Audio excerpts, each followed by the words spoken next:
Thank you.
Check, mic check, check, check. Mic check. Test, test, test.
Good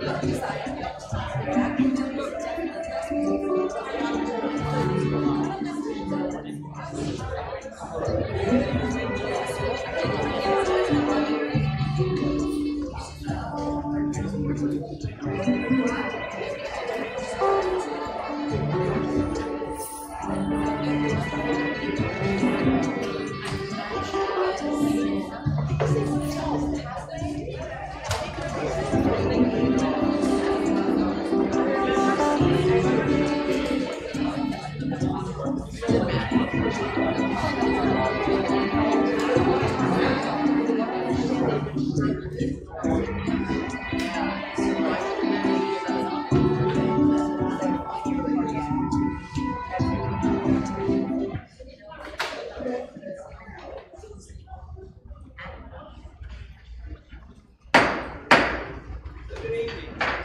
The time is 7:04 p.m. and I would like to call to order the Monday, September 9th, 2024 regular meeting of the Southampton County School Board. We have 8 of our 9 school board members present, so we do have a quorum. Is there any board member who would like to add an item to tonight's agenda? Can we add to the closed session staff items Sure. and to open session, a letter from the board of supervisors? No. The letter from the board of supervisors is legal matter that would take up in closed session. Pardon? Is that in closed session? Yes, it's already in closed session. Have legal matter in closed session. So to the closed session, you want to add staff assignments? And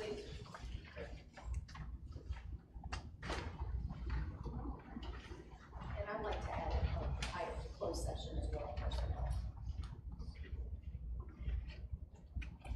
And to the closed session, I would like to add an item, school board member code of conduct.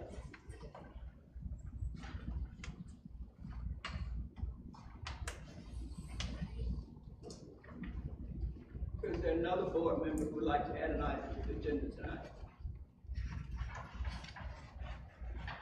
So do we have a motion to approve the agenda as amended? I move to approve the agenda as amended. We have a motion by Ms. Lane, a second by Mr. Scott, to approve the agenda as amended. Any discussion on the motion? All in favor, please say aye. Aye. Any opposed? The minutes of our regular meeting on August the 12th and our special meeting on August 21st were included in your school board documents. Are there any corrections to the minutes of these 2 meetings?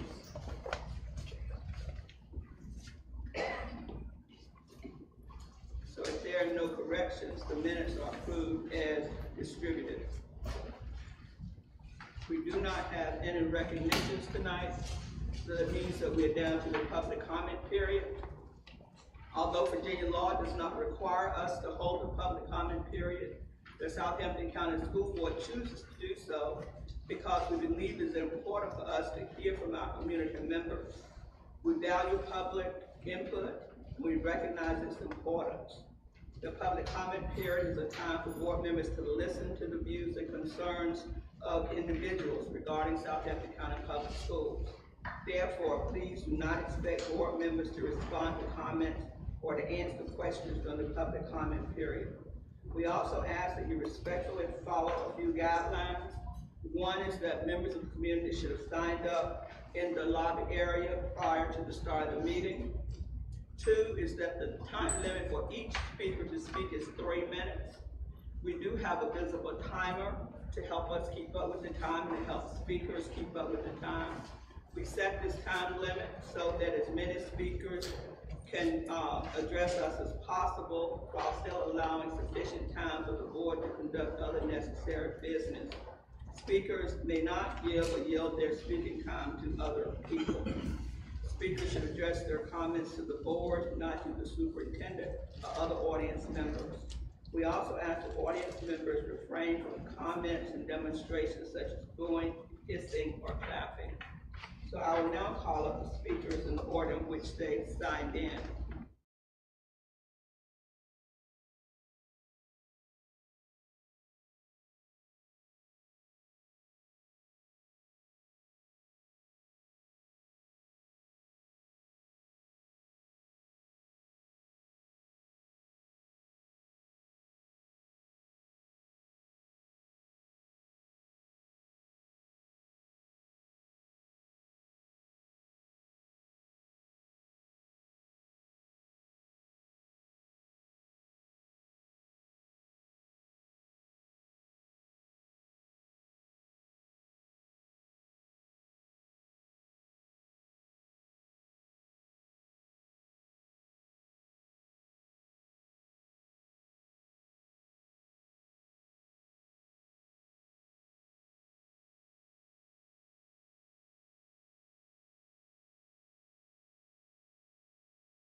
Crabtree, and Robot Architect, Dr. Chan. Yes, Mr. Melby is going to provide that update tonight, the architect.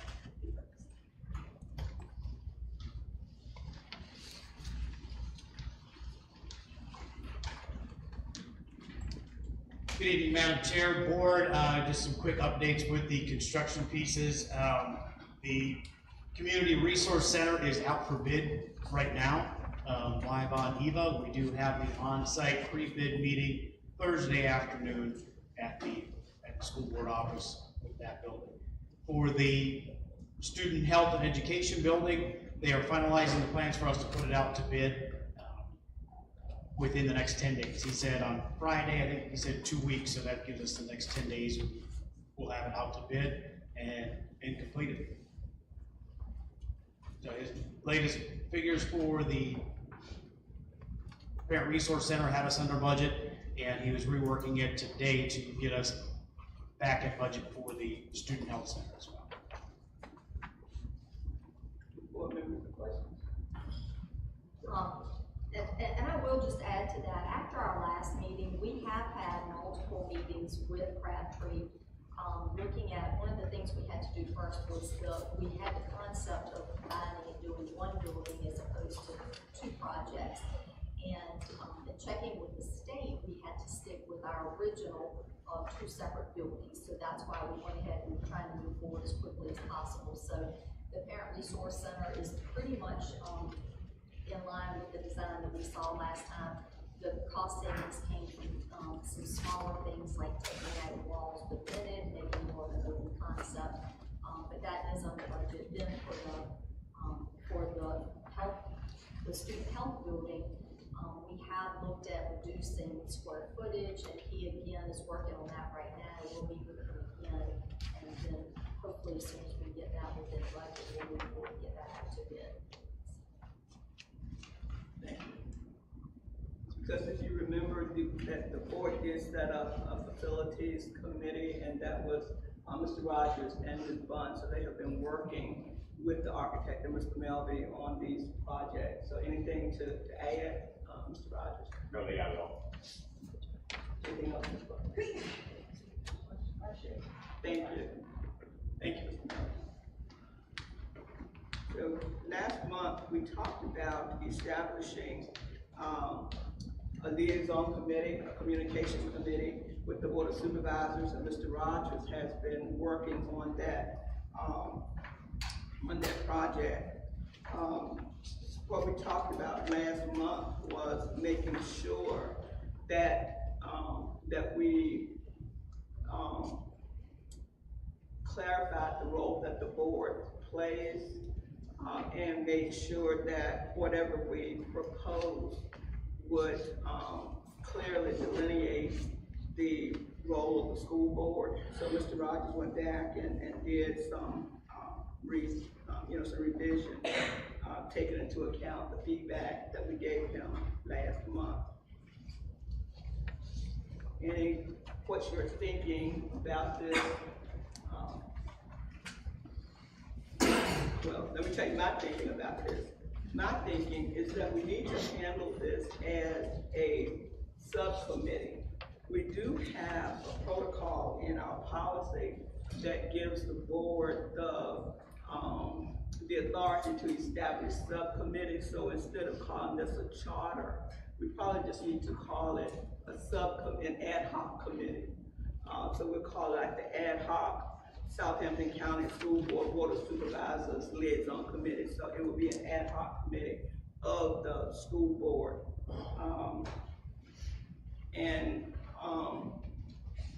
I think that in number 3, when we talk about the scope, I think we need to leave out that phrase about including stewardship of public funds, because we haven't spelled out anything else or anything else that we would do jointly. I think we need to keep it general. So ensuring proactive dialogue and idea sharing on major projects of mutual interest. Just leave it there. And then reporting, meeting minutes, and I would, to respective boards. So I would say we should, phrase it as just another ad hoc committee of the board. What's your thinking about that? Yeah, I think title or how we phrase it, don't know that that's a huge deal. As long as that works for the Board of Supervisors, because they'd also be agreeing to it, right? It would be an ad hoc committee for us, but it would also be an ad hoc committee for them. Right, so once we establish our ad hoc committee, then our committee could reach out to, to them to say, we've established this committee that has the superintendent or the superintendent's designee as well as 2 board members. We would appreciate your, assigning 2 people to participate or something, something to that nature, because I do think that it needs to be, not such a formal, it's a getting to know each other and informing and participating in dialogue, as you say in your opening, there. But what somebody else is thinking about this. I like it less formal because of the fact that, we said that we were going to try to open line of communication. If it's formal, then it seems like we have a different. So I like the less formal approach. And I do like the fact of us leaving it open because we don't know what's going to come up. Like we didn't know that the last board of supervisors would come up and issues would rise. So we need to address issues as they come rather than saying what the issue is.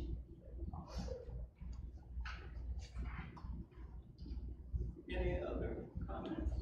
And I do think that the superintendent's designee should be a member of that committee.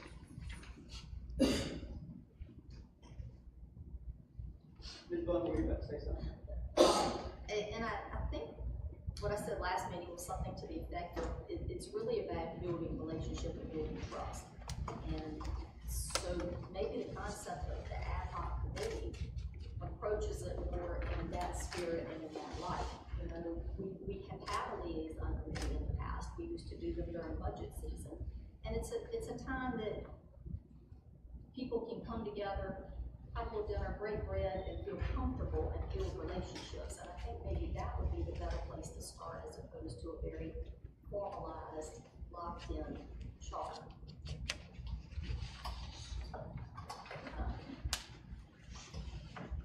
So then, have we reached consensus that we will move forward with having or establishing a liaison ad hoc committee of our board?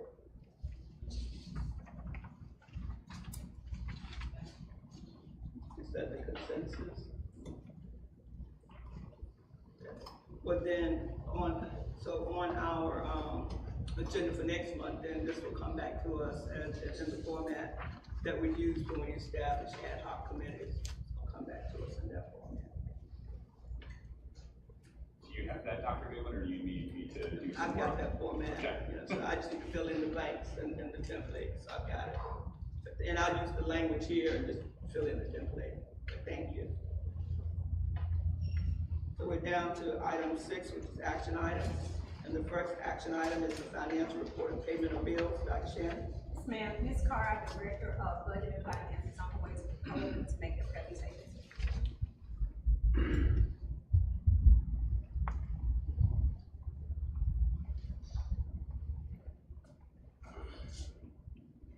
Good evening, all present tonight. If I can bring your attention to the preliminary expenditure report for the month of August. If you will notice, our local operating budget for the fiscal year is $36,970,753. The expenditures through August 31st total $2,318,452.56. This leaves us a balance of $34,652,300.44. Please note that as of the date of this report, 6.27% has been expended from the operating budget. The August bill list is attached to the agenda tonight for the board's approval. Are there any questions? Any questions of Ms. Carr?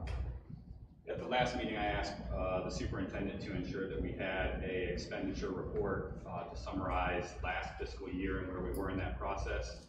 I don't see one of those in our board docs. Do we have a copy of that? information isn't available yet? I don't understand how the information couldn't be available when we got it throughout the year. It would just be updates to that. Ms. Carter, could you speak to that, please? Okay, we're still waiting for, on June 30, once we get to June 30, really, there are no other decisions as far as spending money and all. So all the decisions of how the money is going to be spent have to be done by June 30. So on June 30, we're simply waiting for invoices to come in that belong to the previous fiscal year, and we're waiting for revenues to come in from the previous school year. We have federal reimbursements that we're waiting on, and we still have not received all of our federal reimbursements at this time. So it would be, we could do an estimate, but I wouldn't be comfortable putting information out that would be changing possibly within the next couple of weeks.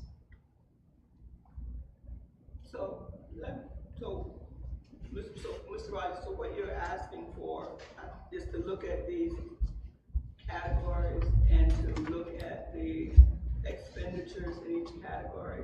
Yeah, clarify what it is you're asking for. Yes, we have the summary for August for the 24-25 school year, and we received that same summary every month during the school year last year. Right. And we stopped receiving that summary as of, I think, June school board meeting was the last one that we saw one of those. And I'm simply just looking for that same report to be provided as the expenditures and revenue have been updated as we've received the federal reimbursements or any of the expenditures have been categorized. And I'll remind us of our school board responsibility that we are to make sure that we spend a budget, that we remain in the budget, we do not overspend. And not knowing where we're at with last year's budget feels like I don't have the information in front of me to do my job. Okay. So, Ms. Carter, when do you think the information that Mr. Rogers is requesting can be available? Like October, maybe? Yes, ma'am. I mean, I could give a preliminary in October. Of course, nothing is final until the audit, but normally we're just like we have federal reimbursements that we couldn't even file for until, like, say, for instance, after our payroll at the end of August. Even though that payroll belongs to the previous school year, we couldn't file it until, after the payroll checks were actually distributed. So there's certain things that hold up our federal reimbursements.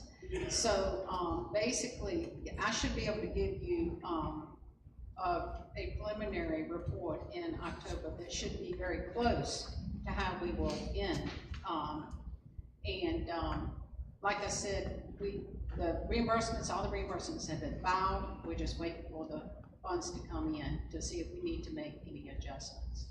So I would certainly think that I could provide you, if you like, an estimate of what, like I said, nothing's final until the audit, but it could be in the same format on how we stand and Right, how we stood as of June 30? as of June 30. Right. Yes, ma'am.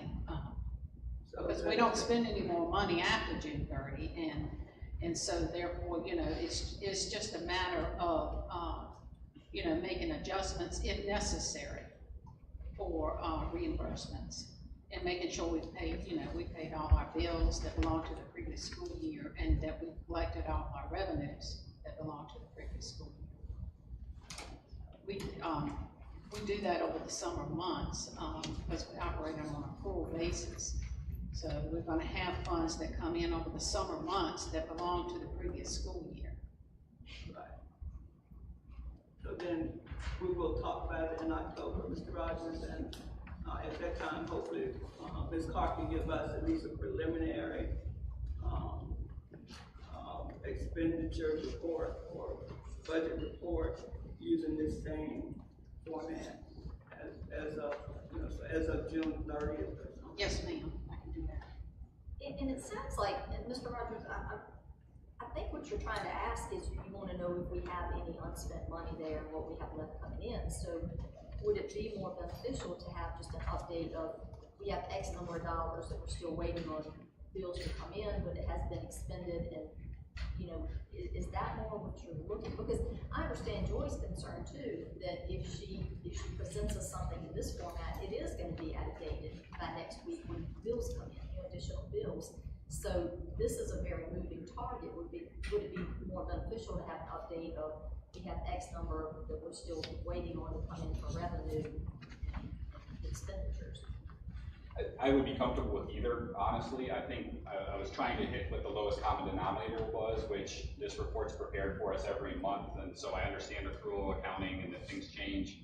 However, this was already provided throughout the school year, so I felt like was the lowest common denominator asked. So if it was in a format where we were looking at expended versus unexpended, I think that would suffice, just as long as we're keeping tabs on how that previous year looked. Yes, and I can provide it in this format, it's not a problem, you know. So I have, you know, it's just not final at this point, and, so I'm comfortable putting something out there that may change. But I feel like, you know, hopefully by October, we should be able to provide that information. Okay, so we'll look forward to receiving a report in August in terms of the fiscal year 24 final budget numbers, whatever you want to call it. Yes, ma'am. Thank you. Okay, thank you. Ms. Carl. Oh, Oh, I'm sorry. No, you're fine.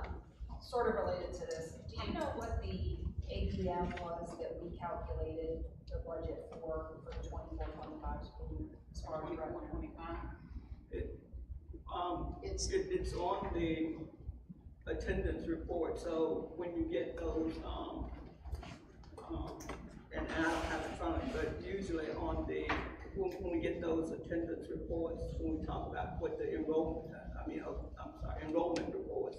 So it's on the enrollment report that you receive every month. It'll say that it'll give the ADM or the number projected, and it'll give our enrollment, but I don't remember what it was. I mean, I have it at my table, you know, because it's part of the budget book. It should, you know, if you look at your budget book and you'll look at what we budgeted at the very top of the column, it'll tell you what the projected enrollment is from, and that's what our state funding is based on. Okay, thank you. Now that is, of course, just kindergarten through 12. It doesn't include preschool. So we do need a motion to concern the bills. I make a motion to pay the bills as presented. We have a motion by Ms. Bond, a second by Ms. Hawk, to pay the bills as presented. Any discussion on the motion? All in favor, please say aye. Aye. Any opposed? Thank you so much. Thank you. The next item is the school crisis emergency management and medical emergency response plan. Dr. Shannon? Yes, ma'am. Mr. Jerry is on his way to the podium, but I would like to add that there are 2 documents, and one of those documents is a confidential document, and that is the actual plan.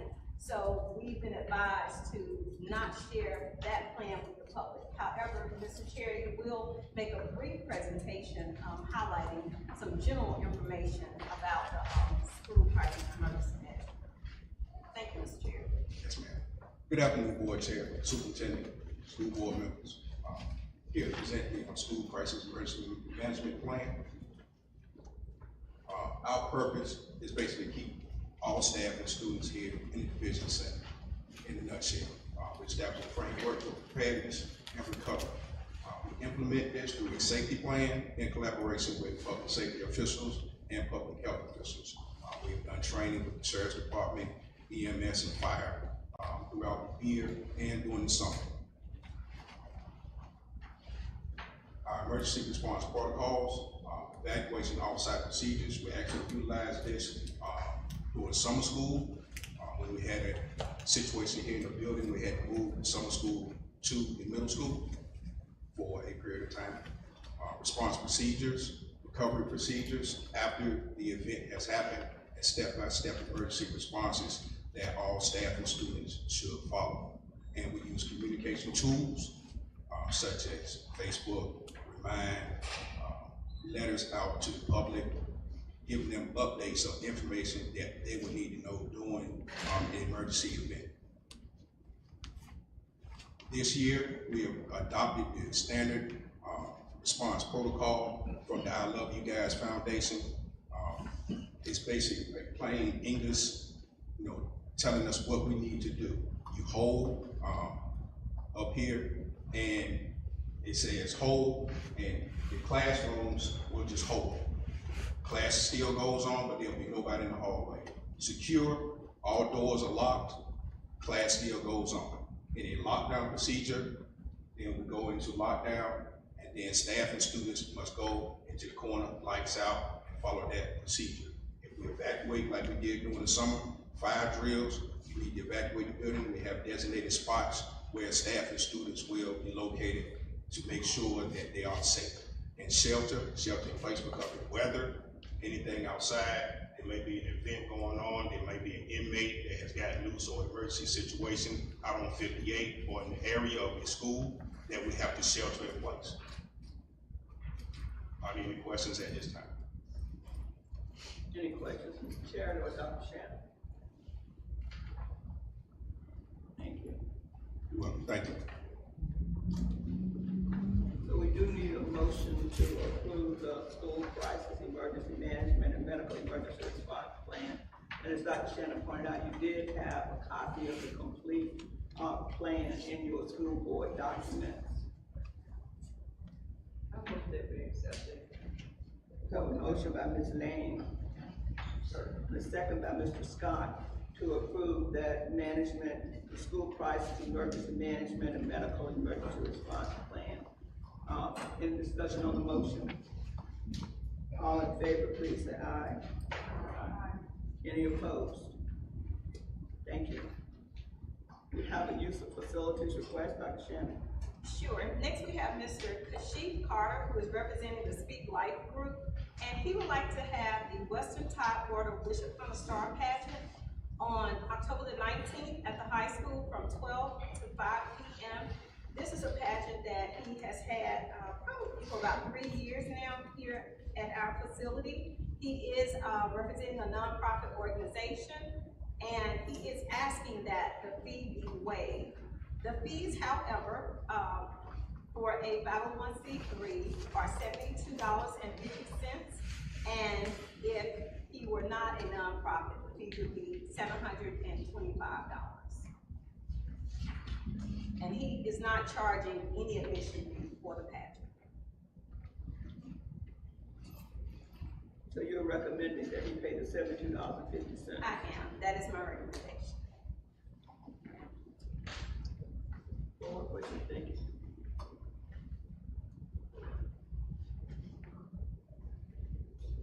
So do we have a motion to approve the request? I move that we give him permission. Have a motion by Ms. Lane. Second. A second by Mr. Rogers. Any discussion on the motion? All in favor, please say aye. Aye. So we have approved the facilities request, and Mr. Carter will pay the nonprofit rate. Though that's the last action item that we have for tonight, so we're down to informational items. And the first information item is the beginning of school update, Dr. Shannon. Yes, despite what you've heard, we have had a phenomenal beginning of school year here at Southampton County Public School Division, and that is at all schools to include the middle school. Things have gone very, very well. We have our principals with us here tonight, and our principals will provide a presentation, although it may be short, but a presentation to the board showing some of the great things that have transpired in the first week of school. So, principals. Paper gets to go first.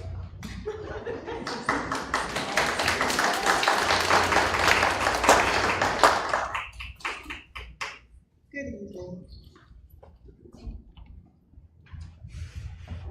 Okay, so we had a phenomenal start to the school year. We currently have 178 students enrolled at Capron Elementary School.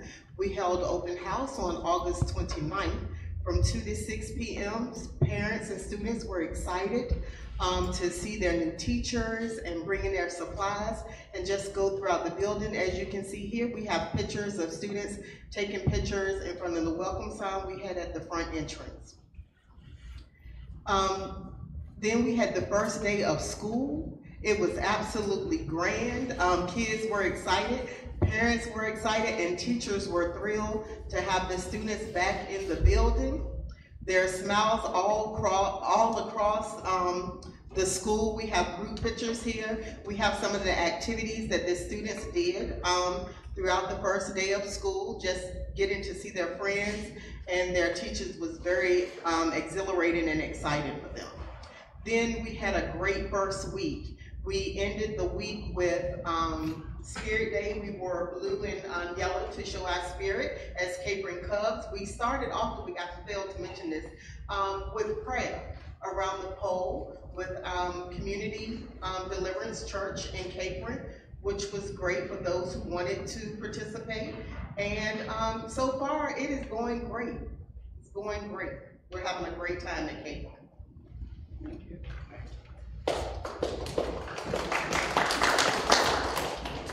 Good evening. We're going to talk about Riverdale, the home of the Cardinals. We started the school year with the opening picture of the full faculty and staff at Riverdale. This was done before open house. Everyone has the same shirt. We enjoyed our time together that morning. The next slide just shows the total enrollment as of today. We are at 542 students, and we also did the breakdown per grade level. So pre-K has 63, kindergarten has 84, first grade is at 95, second grade 65, third grade 84, 72 for fourth grade, and fifth grade currently has 79. We also had a fantastic open house. We welcomed 445 students out of our 542. They were able to come and walk through the building. We had stations set up in the cafeteria so parents could get all their information in a one-stop shop. We had a nurses station, exceptional education, a new BLA station, Cardinal Care registration station, and a parent involvement committee table to try to bring in all of our stakeholders and ensure a good start to the year. We also opened up our first week and our first day by welcoming students. Parents walked their pre-Kers and their kindergartners to the classroom, and we had community partners help out that week too. So we had two groups show up on the first week of school. We had Setley Women Club. They helped with tagging the students the first day of school, getting them on and off the bus. And we also had Jim's Church. They did a prayer around the flagpole. And they also adopted a classroom with one of our pre-K students. So they adopted Miss Bailey's classroom to assist throughout the school year. And we've already also had several teachers start doing room transformations and things like that, just to make sure we're off to a good start, and we are always rising by lifting others. Thank you.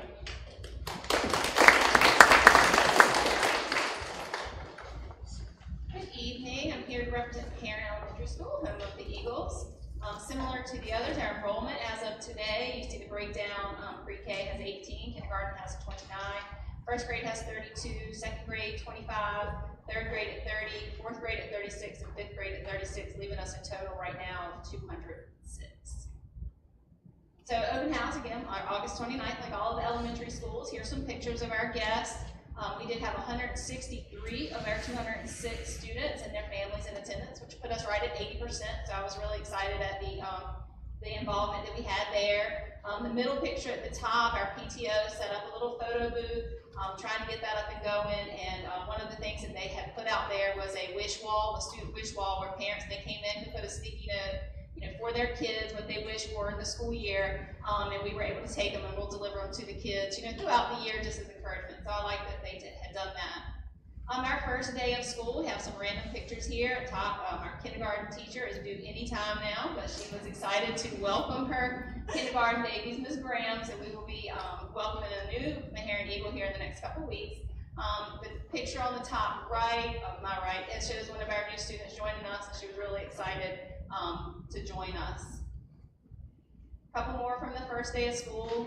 You see students, and then at the bottom left, we see Karen Garris, who is joining us as our virtual teacher, and she's doing a phenomenal job with her fifth grade. So to round it out, we had a great first week of school. I always like to take a picture of the sunrise over the school on the first day of school. Again, we had community partners, thanks to Ms. Blunt for joining us as well for prayer around the pole. It was very encouraging.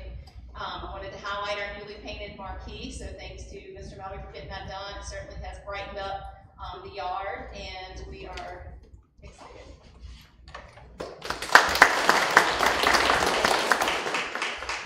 Susan Street, I'm the proud principal of Nottoway Elementary School, home of the Cougars.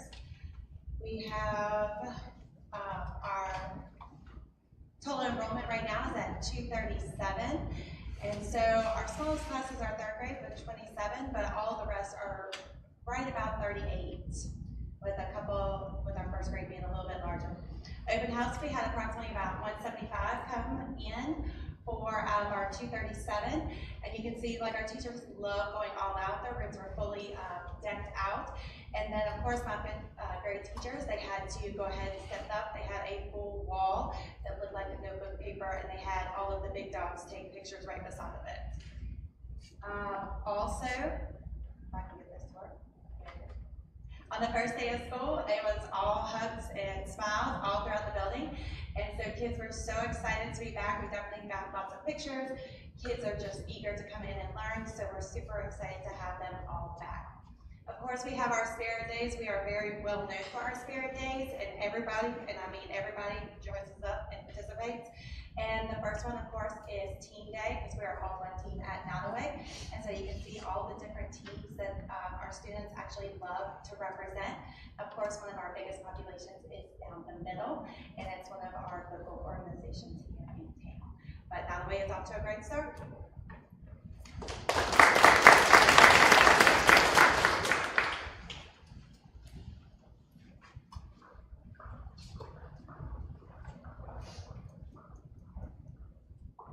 Good evening. We are the Southampton Middle School. We're excited. This year our motto is transforming for the goal. Elevate, achieve, and excel. We are going to elevate in attendance, student engagement, staff morale, and parental engagement. Achieve academic excellence, school improvement, and student engagement. We're going to excel in citizenship, scholarship, athletic, as well as parental engagement. We had our first PTO tonight, and we had a great participation, and looking forward to the partnership for this school year. Our enrollment for, at this point, is 520 students.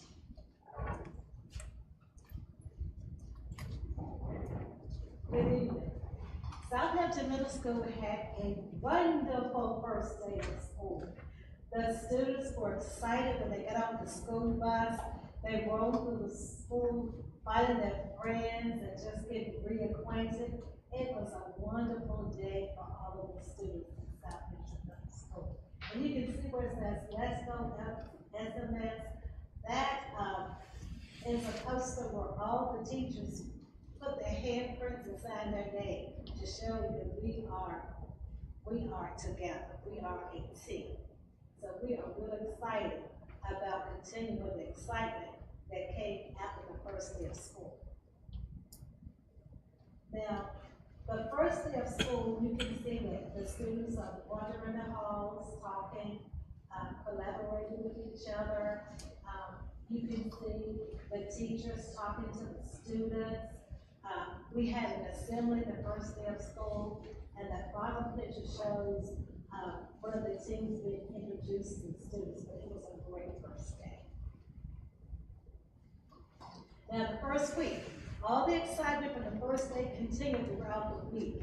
And you can see the students are in the hallways. Again, there's a group of students coming from the assembly. Teachers are gathering together to greet and make sure that the students are all right.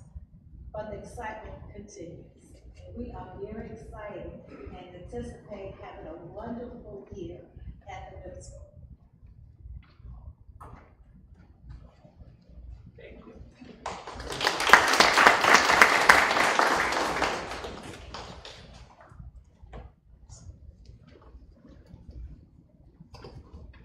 Good evening. My name is Jafar Baraka. I'm the proud principal of Southampton High School. Our goal this year is going for the gold for 2024 and 2025. Our theme this year, we're going to be working on rigor, renewal, and relationships. rigor, charting an in-depth course for academic success. We're already doing pretty well, but we want to take things to the next level. Also a renewal, refining a collaborative legacy for the future. And also relationships, strengthening students, teachers, and community relationships, and open transparency. We are enrolled with 718 wonderful children here at Southampton High School. Our 9th grade, we have 198 students. We're also top heavy with 200 students in the 10th grade, with 174 students in 11th grade, and in 12th grade, we have 146 students. We had an open house back to school night, which was pretty successful. We had so many of our folks from our parents, our community members in school. We had parents going to classes to meet teachers. We had a lot of wonderful babies in the hallways kind of coming back to socialize with each other. We had student athletes just kind of escorting folks around the building. It almost felt like a family reunion than a back to school night. It was a great, great experience. Also, these are some pictures from the first day of class. We just have some wonderful pics of folks who are parents of high school students. I think students come back to take pictures and to socialize, which is pretty normal for our folks because they get in and want to socialize and meet and connect with teachers. So we had a great, great first couple of days of school. And again, our football team is ready to go. I had an opportunity to meet with those gentlemen, and I thought I was meeting with the New York Giants, which is my favorite team. These folks are really, really ready to go. And so I'm very, very excited about the first opportunity for us to really bring home gold this year. So we are really ready to go here at Southampton High School, and I am so proud to be here with you guys, and we're gonna make things happen this year at Southampton High School. Thank you.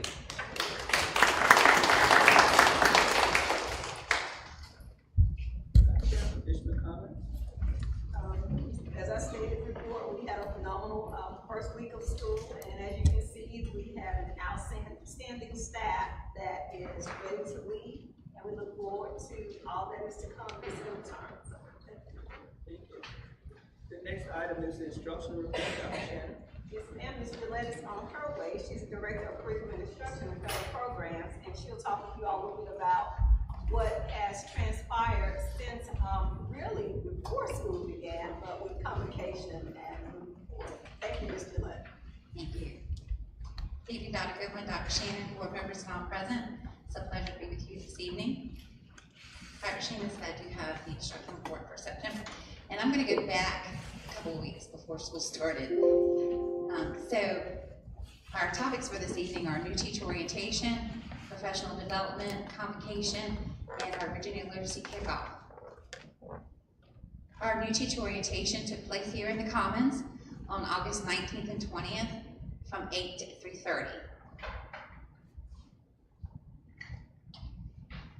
They were welcomed by our division superintendent, Dr. Emily Shannon. Central office staff and principals were also here. We provided professional development over the next 2 days, including classroom management, special education, professional ethics and etiquette, technology, Navigate 360, review the crisis manual, and then understanding McKinney-Vento. Technology provided devices to all teachers, including their badges, and they also met their mentor on the second day. We provided lunch for everyone, and then they returned to their schools for the rest of the day. Great group of new staff. And just sharing some pictures. Right there in the middle, we have Mr. Austin Overstreet. I'm just picking him out because I was with him in pre-K at Nottoway Elementary School. So now he's back teaching with us. Very proud. Professional development. I know this looks small, but it just shows you the wealth of professional development that was provided to our teachers on August 21st and 22nd. And you can see we added as many online program resources that we had to ensure that teachers knew their username and password and how to use the information they received from the assessments. that they have to make sure students are where they need to be. We also looked at differentiation, physical education, we had music, PD, so we wanted to make sure we touched all bases at each school. We also created a Google Classroom, so any information that was shared, PowerPoints, information they might need to find where things are located, that was shared in the Google Classroom. And these are just some I wanted to show you. We have officially started our Virginia Literacy Act kickoff, and these are the professional development and items that were provided during professional development for staff, including administrators. Convocation, you can see it's all right there together, all of us, back together again. It was August 26th, Monday at 8:30, and we had Mr. Melby presiding. We were welcomed by Dr. Michelle Blunt. We had Scout Troop 17 and Girl Scout Troop 5073 having us lead the Pledge of Allegiance. Our national anthem was sung by our very own Miss Lynn Varian. She did an amazing job. And we were greeted by Dr. Goodwin, our board chair. And we had two guest speakers this year, Mr. Robert Jackson and Dr. Carol Tomlin. We had recognitions for Teacher of the Year, new administrators, new teachers, staff, and also received their service pins. Our closing remarks were provided by Dr. Michelle Blunt. And we do have pictures included, and you'll see, and you might recognize him right there in the middle at the top, that is Robert Jackson. He stayed, I told him it was almost like a wedding because everybody wanted to get around him, and they took so many pictures. Really enjoyed it. Our Virginia Literacy Kickoff. This event, we had a full day on the 26th because we came right back to the high school that afternoon, and from 5 to 7, we had the Virginia Literacy Kickoff. It marks our full start, our full implementation to the Virginia Literacy Act. That was the flyer that was shared on Facebook. It was shared on Remind. Principals shared it as well.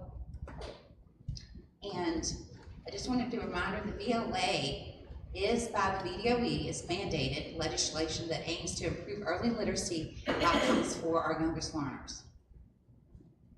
The families that attended the event were given our literacy vision, a location of our division literacy plan, and information about our legislation, the flyer sharing SCPS selected VLA programs, and links to family resources. And this paper was given out, I don't have a copy, it was a paper, and each corner had a QR code, and when they used their phone, it took them right to these resources.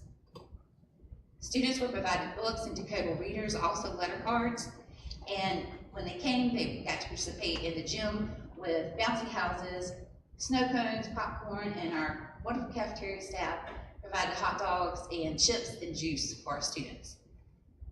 Parents and students that were unable to attend the kickoff will receive the same information at the Title I Fall Program at individual schools in October. And again, lots of pictures to share. Our principals are phenomenal because they're in all of our pictures. They're at every event that we do. Our Virginia Literacy Committee throughout the division, they were also present, and you can see them in all of our pictures as well. Lots of families. This is my favorite picture. So, any questions? Thank you. The next item is the implementation of the cell phone pouches. If you remember, we have been talking about having cell-free instruction, and of course the governor has talked about now having cell-free instruction. So we're moving forward with the implementation of a plan. Dr. Shannon? Sure, Ms. Gillette is still standing because she's going to explain the process and procedures to the board. Thank you, Ms. Gillette. Yes, as Dr. Goodwin mentioned, Southampton Middle School and Southampton High School students will not have access to their cell phones or other electronic devices with the exception of their division-issued iPads. They will be assigned a cell phone pouch to store their cell phone and other electronic devices in. The pouches are property of Southampton County Schools. Loaner pouches will be available if a student has forgotten or temporarily lost the pouch. but any replacement for lost or damaged pouches will cost the students $30, is what we pay for each pouch. When I talk about students, as they come in, the language that we'll use for the students. Every day when students come into the building, they must go through the metal detector. iPads do not go through the metal detectors. They will set the metal detector off. So they must take their iPad out of their book bag and set it on the table next to the metal detector. At this time, they will also take out their cell phone pouch when they're entering, their iPad and their cell phone pouch, set it on the table. Their phone will be off and inside the pouch at this time. They'll walk through the metal detector and then they'll go to pick up their iPad and their cell phone pouch. At this time, they'll just push the button on the pouch and move forward. That is how they will come into the building. We have met with administrators and we have met with staff, and we are going to be very explicit about our directions for students with this process. We will go over the expectations, what it looks like, we'll practice and demonstrate and let them go through the metal detector and practice what it's going to look like. We do realize the first couple of weeks it may take a little more time for them to come in, not come out, because we're ready to get the phones when they go out. But coming in, it may take a little more time, but as they get into the routine, we expect it'll be same with the iPads, pick it up and move on. As in our cell phone policy, I just have a little bit of what we say: the students will enter the appropriate door for safety and security checkpoint. The phone will be in the bag, be off, and then they will be able to lock their yonder bag, just a cell phone pouch. At dismissal, there will be bases located at exits throughout the building where students go in and out. The student will just put their pouch against the magnet and it will open and they'll be on their way. It's very quick, it takes a second. They click it and they go. They will put the cell phone pouch back in their book bag so they have it the next morning. Now these bases, we have quite a few bases that they're going to give us. And they also have handheld base, well I don't want to be a base, but handheld mechanism with the magnet for the lock. So we'll have quite a few of those as well. Now, what it is about the bases, let's say we have for our hallway that leads to the CTE building from the high school, that is where the high school students come in. We'll have those bases on the walls mounted and they'll be separated apart so there won't be a huge buildup at one place. And how these bases work is they have a magnet screwed into the base. In the afternoons after the students leave, we'll have someone go around, unscrew the magnet off the bases, and then the students will not be able to use those until the next day for dismissal. If a pouch is accidentally locked, then we can use the handheld if needed. Anything else? The consequences. If a student has a cell phone, and we know that's going to happen, we know that students, they really want their cell phones, they're used to having them. There may be some students that try to have a cell phone. If that happens, the first violation will be a verbal and written warning to the student and parent with the expectations giving of what we have the cell phone policy for. The second violation will be that the parent must come to the school to pick up the cell phone. The third violation will be the parent or guardian must pick up the cell phone from the school office and the student will have 1 day of in-school suspension. Fourth violation, the parent must pick up the cell phone from the school office. The student will be not allowed to have the cell phone at all on school grounds and will have 2 days of in-school suspension. The fifth violation will result in suspension and out-of-school suspension. We do also have a list of some question and answers for parents. We have a letter that will be going home to parents explaining the information. And we also going to have a Zoom hosted by Yonder and ourselves so we can answer any questions by parents. Do you have any other questions? I do. Yes, ma'am. Where is it that you have a consequence for damaging the Yonder pouch? If they have damaged the pouch, they must pay $30 to replace the pouch. You don't have it in the. Yes, ma'am.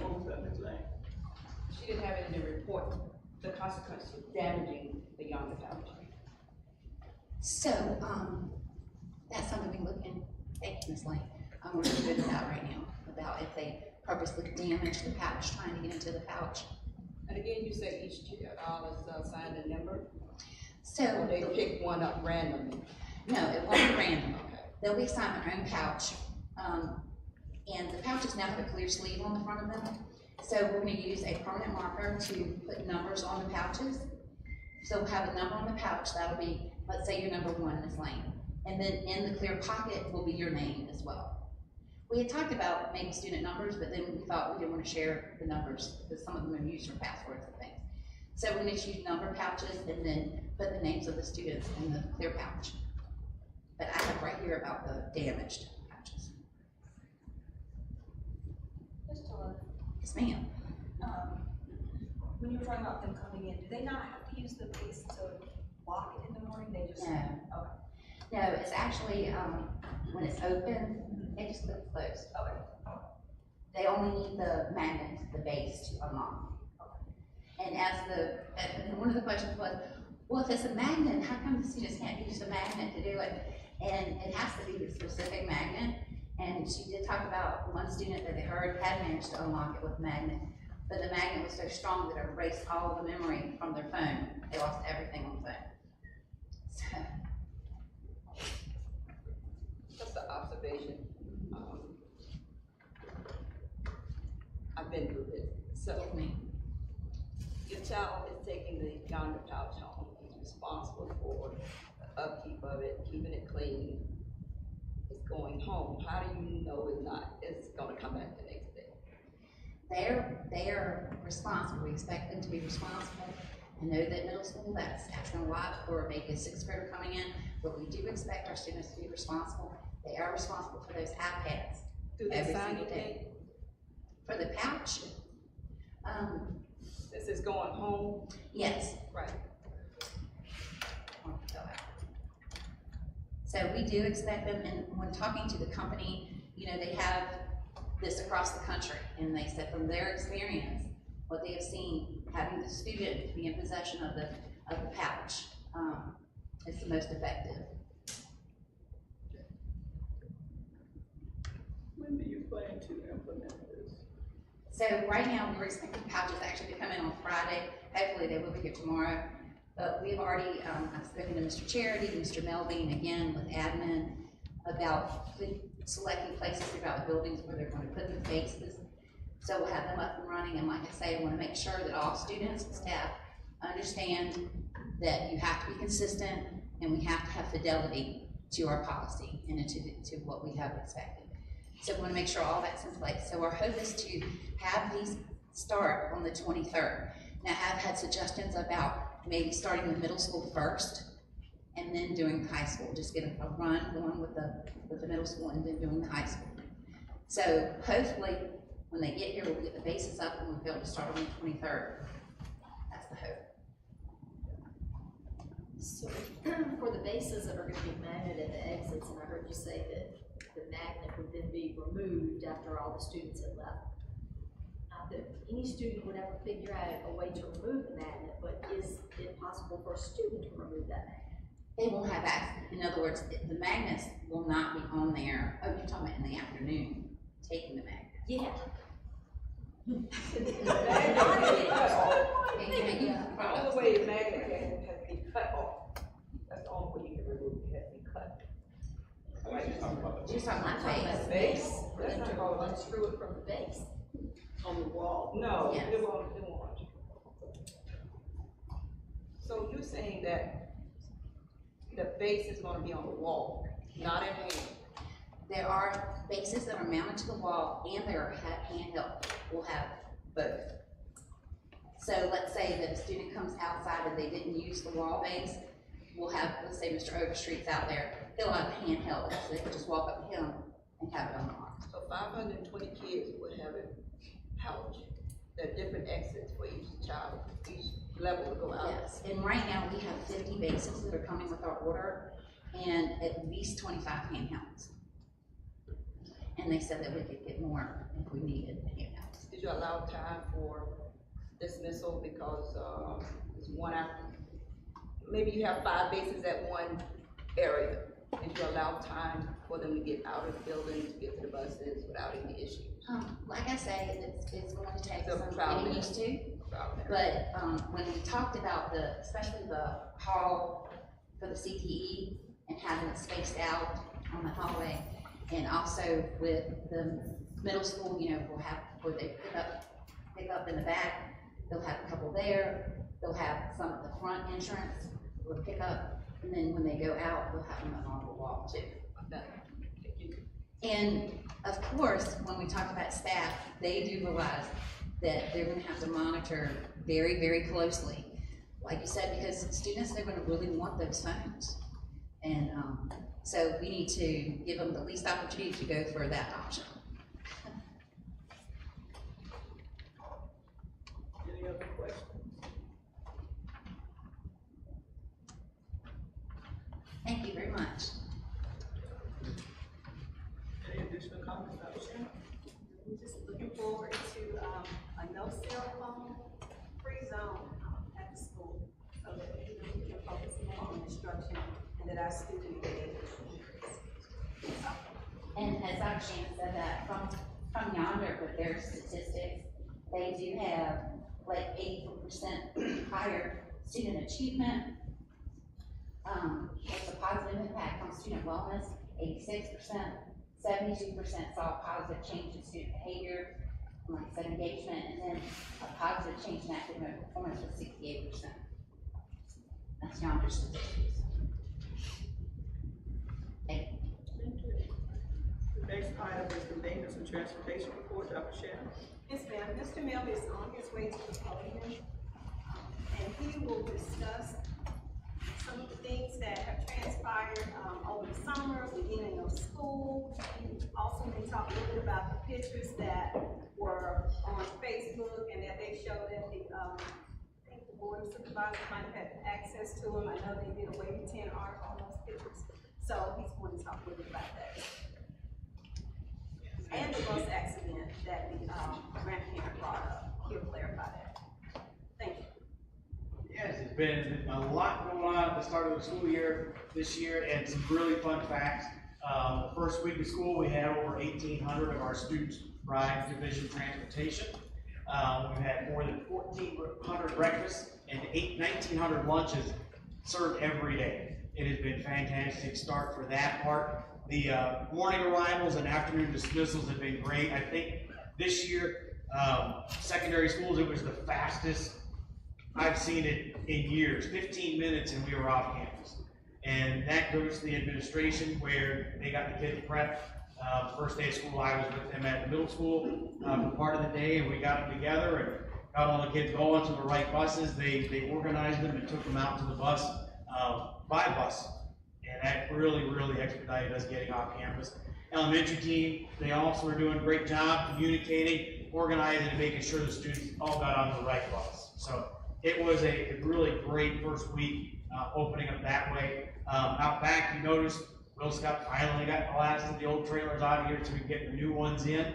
On Wednesday, we are expecting the delivery of 4 buses, 3 full-size and 1 14-passenger activity bus. As soon as we get the GPS on those, they'll be on the road as soon as possible. The activity bus, the 2 that we have now, we run those things. They have been a huge godsend for us with all of our different activities that we use, from cheerleaders to forensics teams. They all have been up there. Right now, our ID cards are in process of getting the files together to get them printed. Like we talked about last month, they incorporate all the different aspects and went with one design uniform for everybody. So if a child changes school, you know, going from the middle school to the high school, if they change in the middle of the year from one elementary school to the other, everything stays the same. I couldn't find Bill's picture, so I used that one. But that is just the layout that we're going to use on there for those cards. Like I said, they're in process right now, so we get them distributed out. So that is that. To touch on the bus incident last week, I was on site for that, and I spoke to your granddaughter and her mom. There were 2 kids that I could not get in touch with their parent. I took them home personally and went to the door and spoke to the parent. Our transportation department, and I see Mr. Kirkland, you can testify to this, every single one of you, if we have an incident, they are drug tested. They do pre-employment drug screenings, and if we have any kind of incident, we do have that as well. And this driver did go through and we actually had to do 2 because they weren't gonna have the results back right away, so I carried them to an urgent care. We had an 11 panel drug screen completed, and they were clear, and none of our drivers, if they have an incident where they are screened, are they allowed back behind the wheel until they are given a clear test. But those things are in practice with us. That is a regular practice. Mr. Hatch, if you could help me out with the other one, to address the concerns at the middle school. So in this quick presentation here, the pictures that were brought to us, gonna have just the areas here and just kind of give a quick explanation of each area where they're at. So the first one's on the main hall on the left there. I'm not sure when this was taken. It was, tables were outside of the classrooms, they were cleaning up. The one on the right, we have broken tile. The first investigation into it, they thought it was something more major. And then the contractor didn't show up, and so as a temporary fix was the wooden planks that were put down, but they have since had permanent tiles put down. These 2 here on the left, there was a drain that clogged above it at the end of the school year that caused a leak. The drain was fixed, the tile was replaced. On the right, I had to suspect that happened during summer school where there is a vent that was pulled down. So the vent was pulled out, the tile came with it, the tile and the vent have been replaced. Different tiles throughout, and a wall that was shown to be dirty in a classroom, all been taken care of. The tile on the top right, I couldn't find the bad picture anywhere in my files today. But it's in a hallway behind 2 classrooms. It's not in a regular area that people are going to walk down. So the pictures, some of these pictures that were taken, don't know how or why there was somebody through there, either during school or during the summer whenever they were taken. This one here, A and B are in a coach's office. I didn't even know they existed until the picture came out. I was going through the entire school trying to figure out where they were at, and there was no teachers in the building, so I couldn't ask, but they were in the coach's office. And the black tile is a stone, and I don't know if it's slate or granite or quartz or whatever, but it's the original 1955 stone in that shower. And the shower works, hot water works, everything is acceptable. Letter C, it was a concrete shower area in one of the locker rooms. It was a storage area, and the stains on the floor because the old volleyball uprights, the standards were placed in there and stained the floor with rust. D is a floor drain in the locker room. It's an overflow drain that is pitched into the middle, so it is a metal cap on top. So these were the, oh, sorry, went too quick there. But those areas had all been cleaned. They had all been addressed. In the auditorium, over the summer, it was scheduled to have the carpets and seats cleaned, and so that had been completed. I couldn't figure out these bags that just showed up, but I found them to be bags of sand that were in the courtyard. We don't really use the courtyard, but that's where they were located. Figured that out after searching around. But those were all of the areas that were brought up, and to go in and find that they had, many of them had already been addressed. Things were part of our plan for the summer, making sure that the school was clean and ready to go and safe, and you know, I have a child that's at the middle school now. I had 2 older children go through the middle school. And, you know, I got put on the spot with the news station and told them the same thing. If, you know, my kids go there, and if I didn't think that it was okay for my own kids to go there, I wouldn't send anybody else. So it's nothing to hide, nothing to put behind a curtain and close the door and pray nobody sees it. If there's an issue that comes up, we address it. You know, and if we don't know about it, we can't do anything about it. At least the administrator's been fantastic with giving us a heads up on something if something breaks or if a drain backs up. And you have to remember, yeah, the middle school is nearly 70 years old, the same as Caper. It is a old building that we, you know, talk about on the plan. Yeah, the secondary schools and our updated plan, it is a focus that we've been looking at. Caper has been a focus and has been a building for years that was on the board of supervisors to-do list. So we have pushed and we have did the SCAP grant and we did the pieces to move that forward. And yeah, us not having the ability to levy taxes or to decide, hey, we're going to spend $18 million to build a school. We don't have that power. So we do what we can to maintain here within our building and keep our kids and our staff as healthy and safe as possible. Questions of Mr. Melvin? Just a comment. I went to open house the next day for the school spots. I commend the principals. I met with all 2 of them. Miss Jackson had just left before I arrived, but the school spots. And I toured the whole school. I thought it was very well attended. There was people parked in the parking lot, in the front, back, side, football field, and I appreciate the parents coming out that day. Again, it was very nice. Thank you. Any other comments? Thank you. The next item is special education and student services changes. Dr. Shannon. Yes, Dr. Taylor and Dr. Harrison Muhammad will be coming to the podium to talk to you all about the changes with VOE, with the VAP, as well as the name of the VAP, which was formerly called Virginia Alternate Assessment Program, and will now be called Virginia Essentialized Standards of Learning. And they'll talk with you a little bit about the impact of those changes, as the name as well as the processes for our students. Good evening, Chair, Madam Vice Chair, Madam Superintendent, school board members. Thank you so much for having us this evening. Bear with me as, there we go.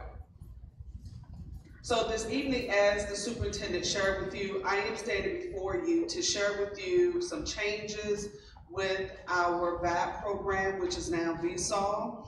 Years ago, it was the Virginia Alternate Assessment Program, where students were selected to participate in that type of testing. That recently changed to Virginia Essentialized Standards of Learning, are also known as VSOL.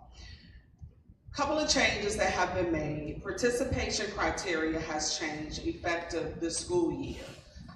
In those changes, one of the implementations and evaluations is a rubric, and our students must get all 4s in that rubric that was designed and approved by the Virginia Department of Education. The criteria also has changed, which has become more stringent, and many students that currently or in the past qualify for VAP may not qualify for our VSOL.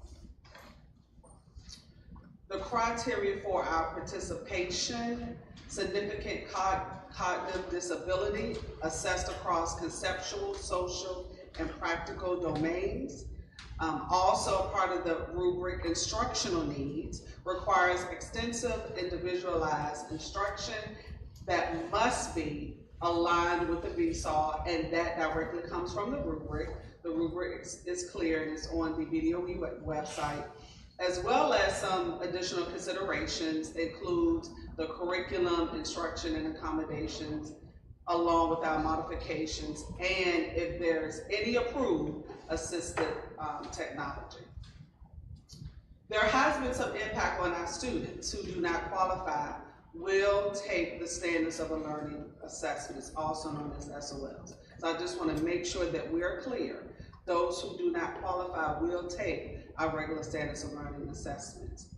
In preparation for that, we are working with our teachers and our principals to prepare a solid mainstream program into our instructional settings, as well as providing instructional supports, if needed, will be implemented. And also social support as well. Coming from a self-contained into a mainstream classroom, there are some changes and some adjustments that needs to be made. Teachers play a big role in this, and our paraprofessionals will help with the transition from self-contained life skills classrooms to a more of a push and model into our regular education classes, as well as providing pull-out support as needed. And preparation here is the key, and monitoring with our building administrators also is a must. So we're going to talk about our numbers a little bit. In the middle column from our previous school year shows the number of students that were in our VAP program by level. And then in the far, my right column, the numerator is how many have qualified over the number of students. So for this year, elementary, we have 3 that qualify out of the 11. Our middle school, 0 out of 12, and for our high school is 1 out of 1 current. And Dr. Taylor is going to continue with the presentation with ECSE. Good evening, everyone. So ECSE is Early Childhood Special Education. Previously, we had 3 different classrooms at 3 different schools. They were at Riverdale, one was at Riverdale, one was at Meharon, and one was at Nottoway. When we talked about this over the summer, we had an opportunity because we had 2 teachers that left. So that left just the teacher at Riverdale. Now, one of the things that we did, we reviewed the caseloads and we reviewed the ratio, teacher-student ratio, and BDOE actually wants us to do more push-out and inclusion for the pre-K classroom. So what we did was we moved the ECSE classes all to Riverdale. This helps a whole lot because, as I said, there was only 1 veteran teacher for pre-K and the other 2 are brand new teachers. So they have more support together when they work together there, and they can plan together, they can co-teach together, and we have a phenomenal administration in all schools, but Riverdale, and Alicia Warren, she used to actually be an ECSE teacher. So the recommendation was that they're going to participate in both the mainstream, which is inclusion, and the reverse mainstream, which is self-contained. The mainstream classes, we have some students that will matriculate into the regular classroom with the BPI program, which is Virginia's Preschool Initiative. And the teacher will go in with them. We'll have 1 teacher that is an inclusion teacher that will follow those students into the classroom. And then for reverse mainstream, those are our students that are self-contained. Their least restricted environment is to be with their teacher all day long. But also, we're going to do reverse mainstream, and some of the regular education students will go into that classroom. This is not new for us, the reverse mainstream. We have been doing it for years, but then our numbers got so high that we stopped doing it. We're back at a place now that we can do that again. As I just said, 2 teachers will be in the reverse mainstream, that self-contained class, and 1 teacher will go into the mainstream class with the students. Any questions for me on that? Any questions for me? Are the reverse mainstream, the general education students, part of BPI, or are they are still BPI. They're still BPI. Only the students with special needs are ECSE. Any other questions? Any other questions, comments? Additional comments, Dr. Shannon? Thank you also. Thank you. Thank you. School board members, you had in your school board packets, school calendars for for September, so hopefully you will have a chance to look at those and attend activities and events as possible. So pursuant to section 2.2-3711A1 and 2 of the Virginia Freedom of Information Act, the board upon a motion and a second will convene in a closed session to discuss personnel appointments and resignations, intra-district student transfers, out-of-district student admissions, personnel title changes, and a legal matter dealing with the board of supervisors matter. At the conclusion of the closed session, the board will return to this area to take any needed action on matters discussed during the closed session. So do we have a motion to go into closed session? A motion by Mr. Scott. Second. A second by Ms. Laney. All in favor, please say aye. Aye. Any opposed? Thank you.